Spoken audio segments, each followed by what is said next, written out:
In Matthew 2, we read about wise men known as Magi following a star from Persia to Judea in search of the Christ child.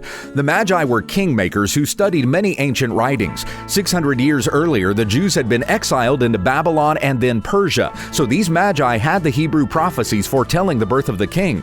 Moses said, "A star shall come out of Jacob, and a scepter shall rise out of Israel." And Daniel, a prophet revered by the Persians, wrote about when this would happen. The Magi came to Jerusalem and said, "Where is he who has been born King of the Jews? For we have seen his star in the east and have come to worship him." Since the prophecies were Hebrew, they assumed any Jew would know where to go. But Israel was so far from God, King Herod had to consult his own wise men to know what the Magi were talking about. The Magi followed the star until it came to rest over the place where the child was, and they found Jesus in Bethlehem, just as the scripture said. The Magi worshipped him with gifts of gold, frankincense, and myrrh. Much speculation has been made about the Star of Bethlehem, searching history for some kind of astral phenomena.